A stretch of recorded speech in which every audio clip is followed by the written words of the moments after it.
About 40% of the malignancies or cancer here at GW are urologic in nature.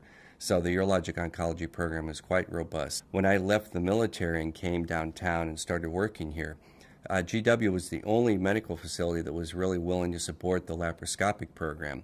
And then when the robotics technology came along, we looked at developing a robotics program, and they were the first to market to really develop it in a full spectrum of specialties and take it to the public and show them what was available to them.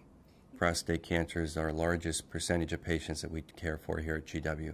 The reality is that when we talk about prostate cancer, we talk about a trifecta: cancer control, continence, and erections or impotency. And the hard part about it is that no matter what approach we use, no matter what technology we use, there is a potential problem with any one of those three. And the robotic surgery has allowed us to refine our technique so that our trifecta rate is improved. It's still not 100%, but we are much improved over a lot of the earlier technologies. So we're very pleased with that. When we take the prostate out, there's a gap, and the bladder then needs to be pulled down to the urethra, and that needs to be sewn together.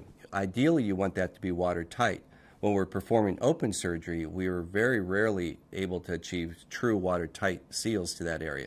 With the robot technology and the endo wrist and our ability to place sutures properly, we've been able to achieve watertight closures a majority of time. We have worked very hard. We're able to better visualize the nerves and dissect them off the back of the prostate.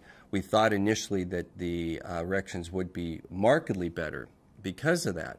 Well, the reality is that it didn't improve as much as we thought it would, but we have found that there's been improvement. So it's a stepping stone.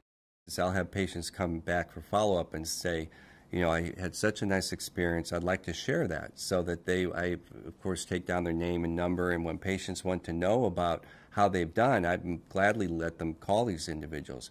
They want to share. They want people to know how it went for them, because it's a very scary experience for people who've been newly diagnosed with cancer, and they wanted to have that support group, and to have someone that they could really talk to is extremely beneficial for them. Robotic surgery back in 2004 was in its infancy, and that's the first time that we adopted the technology here at GW. And it was very challenging, but as we gained greater experience, we came to realize that this technology is remarkably beneficial to the patient. And in fact, we now have done well over 1,000 cases here. The experience has been huge. We've really become quite proficient and pleased with the results. I think there'll probably be a new technology coming down the road. And the nice thing about GW is that they've been very progressive and willing to invest into that technology, and it benefits the patient.